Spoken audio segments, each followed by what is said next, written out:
I have another strange one for you this time.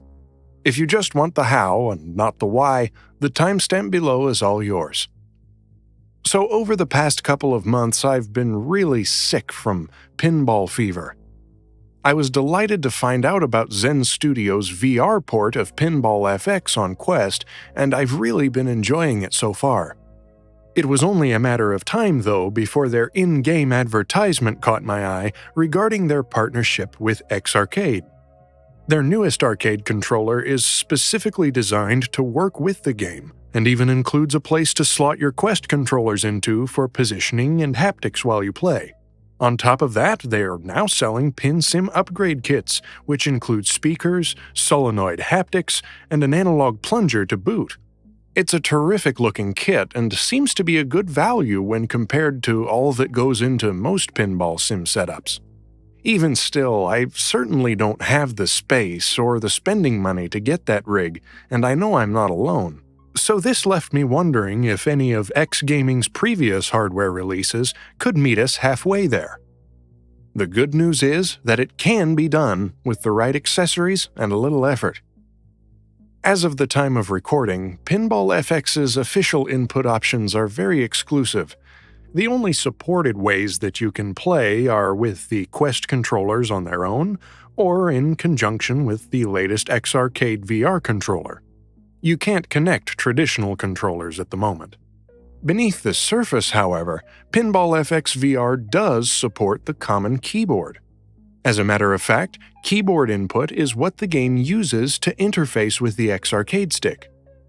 You could connect a keyboard to your Quest right now to see for yourself. The biggest caveat here is that the button mapping for the keyboard is not at all ergonomic and can't be changed in settings. The compatibility is only there to facilitate plug and play for the arcade stick. The lesser but still significant drawback is that even if you were to power through the odd control binds and use a keyboard to play, you'd soon realize that your Quest controllers would get in the way constantly by cluttering the playfield with your virtual hands. That's because the game has a specific mode it goes into when you connect an X-Arcade VR stick. It first changes the button glyphs from the Quest buttons to the Tankstick layout, and also affixes your virtual arms to the sides of the pin cabinet during play. This mode does not activate from just any HID connection, nor can it be manually enabled in settings. It only triggers the prompt when it detects a direct connection to an X-Arcade device in keyboard mode. But this does not necessarily mean that you absolutely need the new VR controller to play in this mode properly. If you already have an old model or are shopping around for a used one, follow along with this tutorial and I can show you what you need and how to get one of these controllers up and running on your Quest. Here's what you'll need to follow along. First and foremost, you'll need an X-Arcade controller. Any tri-mode model should do. When looking for one, make sure to buy a controller with this two-headed cable protruding from the back. These are the USB-compatible models. I was fortunate to find this X-Arcade Duo on eBay for just $70, but they trend a good bit higher than that on average, and usually are old enough to where they need to be modernized via a kit from X Gaming's website. And while that's easy enough to do, that is outside the scope of this tutorial. If you're especially looking to get an old solo controller to save space, just know that you'll need to be prepared to do that. To mimic the Quest controller holders from the new X-Arcade stick, I went to Etsy to see if I could find anyone selling mounts for the controllers that I could adhere to the top of the arcade controller. Sure enough, there was. There will be a link to the original 3D model in the description alongside the Etsy listing for anyone who might want to print those at home instead of buy them. For the connection to the Quest, there are two options, one wired and one wireless. For a wired connection, all you'll need is the serial RS-232 to USB cable that should be included with your controller, and a lightweight USB-C adapter like this one. To reduce wear on the port, I recommend adding one of these right-angle attachments to the mix. As bulky as this looks, I was surprised that it wasn't as intrusive as I expected. This port on the side of the adapter even has power delivery for my external battery. If you don't already have this cable and you're wondering about getting an aftermarket one, I can't recommend it. I have tested 3 different cables with both FTDI and Prolific chipsets. While the controller does receive power from the Quest through those cables, none of them would immediately output the keyboard signal needed to be plug-and-play like the original cable. If you need one, just go to the manufacturer's website and order their cable. As for my wireless, or more accurately semi-wireless method, we get a little off the beaten path, but I was frankly astonished that it even worked, let alone well enough to be my preferred way to play. For this, you'll need that same USB cable we just talked about, and this interesting little device. This is a USB to Bluetooth HID adapter. I have only found 2 manufacturers of this kind of adapter online, and neither of them sell through Amazon or eBay to my knowledge, only their own websites. One looks more premium and costs a whopping $70, and the other costs around $30. It's no mystery which one I went for this project. It takes a wired USB keyboard or mouse and routes the signal of the connected USB device over Bluetooth. It powers itself and the connected device through any USB power source, like a wall charger or an external battery pack. Most people would never need a device like this, since a USB keyboard needing power from a USB port in the first place makes this redundant in most cases. Nevertheless, I'm glad someone was bold enough to bring it to market because it's exactly what we need for this project. It's quite customizable, but it only has these 2 buttons, so all the settings for it are configured using a remotely operated command line interface that I will talk more about in the tutorial segment. There's no special companion app required, which is always a plus. Finally, you'll need a PC capable of running the X-Arcade programming software. We'll need this to map the controller buttons to the game's specific layout.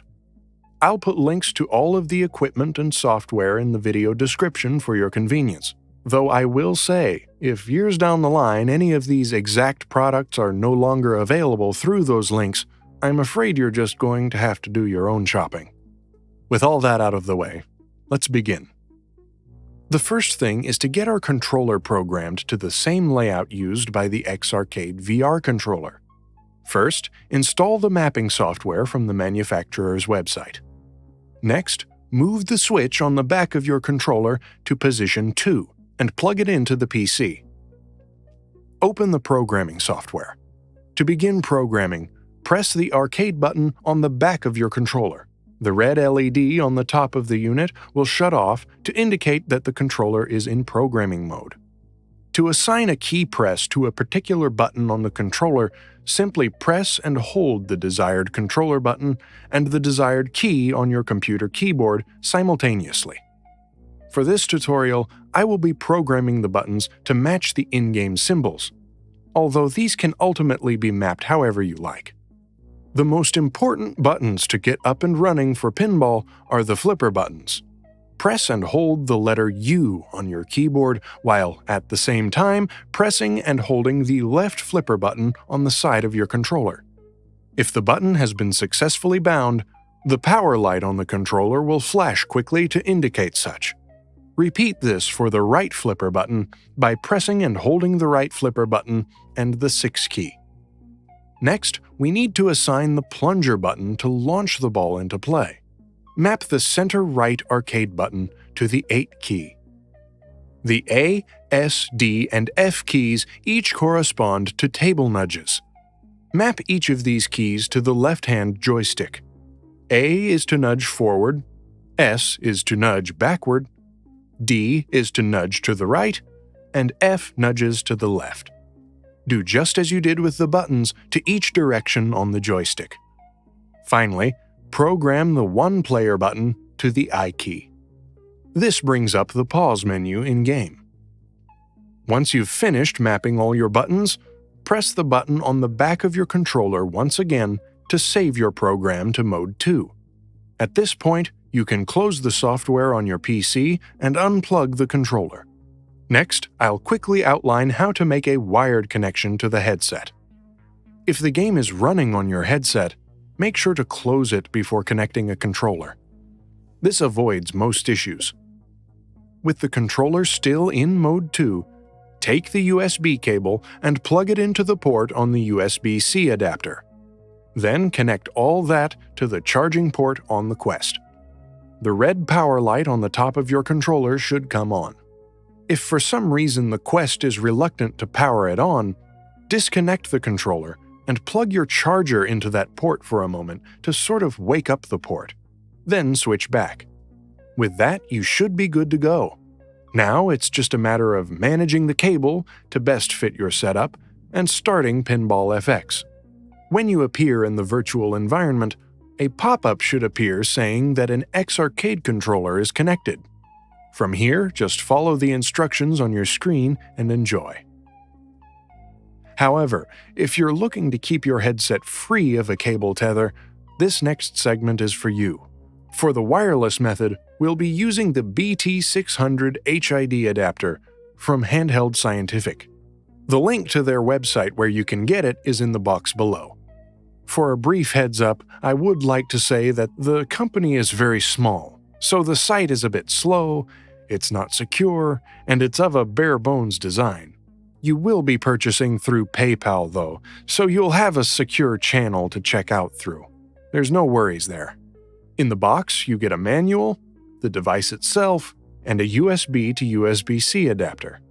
To get started with this device, take your PC keyboard, and instead of plugging it directly into your PC, plug your keyboard into the back of the BT600 and connect it to the PC through the adapter. The device will power on, and the screen will display its configuration. If it's not already in USB mode, press the Mode button to change it to either the USB or Bluetooth plus USB modes. Now, on the PC, open your favorite text editor. It can be anything. The device just needs an environment to display its command line. To open command mode, press Ctrl, Alt, and the Insert key on your keyboard simultaneously. The adapter will type out its firmware version and copyright information in the text editor. The command line is now ready. You can refer to your paper manual or the PDF from the manufacturer website to see what all you can do here, but for the purpose of this video, there are only 2 settings we need to change. I will include all the commands you need in the video description.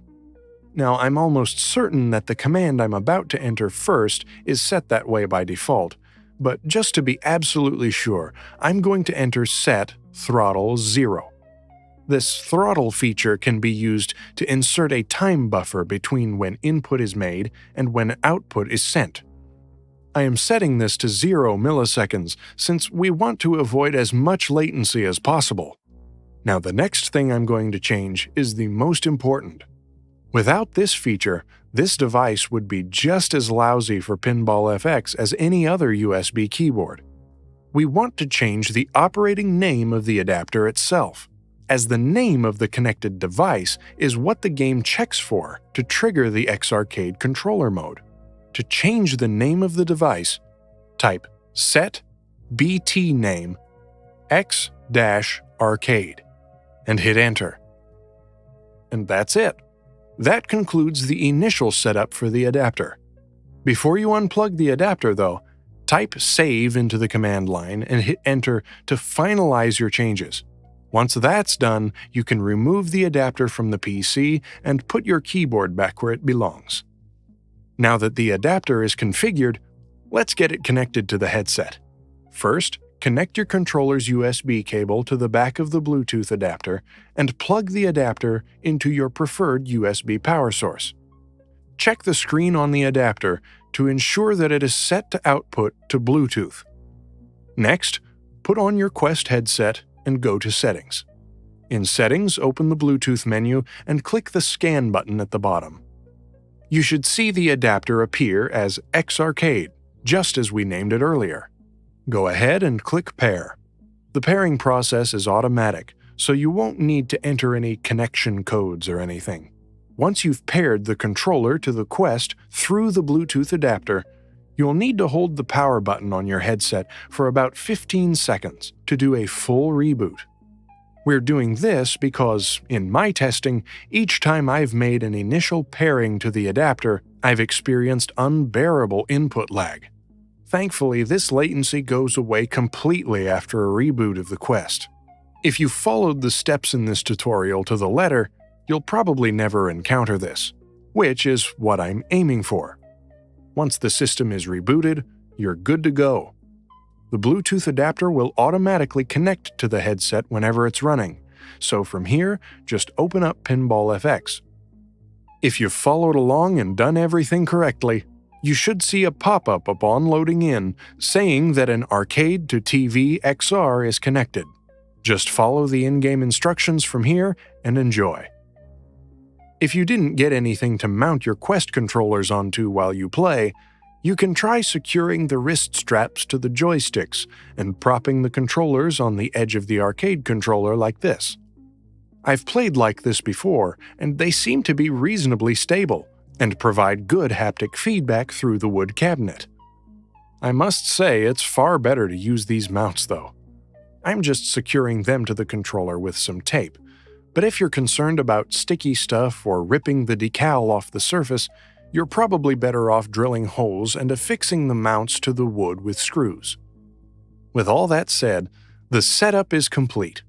Rather than just end the video here, I figured it would be a good idea to record some gameplay to show how the Bluetooth performs. As far as latency is concerned, it's bound to exist in any wireless affair, but this does not make the game unplayable. In fact, it's similar to using the Quest controllers by themselves, just without the added physical travel of analog triggers. For casual play, this is a great setup. If you're a serious pinball player, I imagine you'd take issue with a wireless connection fundamentally. But then again, if you are that serious, you probably use more sophisticated PinSim software anyway, so this tutorial wouldn't really apply. All in all, as I said earlier, this wireless setup has been my preferred way to play, and the effort has definitely paid off. All I can do now is hope that Zen Studios doesn't restructure the game's method of checking for compatible devices. But that's the end. I hope you've enjoyed and benefited from this guide. If you know something that I don't or have any questions, please provide your feedback with a comment. Links to all the items of interest shown in the video will be in the description, as well as the necessary commands for the Bluetooth adapter. If you need to file this guide away for future reference, you can do so by making use of the like button. I wish you the best of fortune on this project, and I'm excited to hear your success story if you end up with one. Thank you for watching.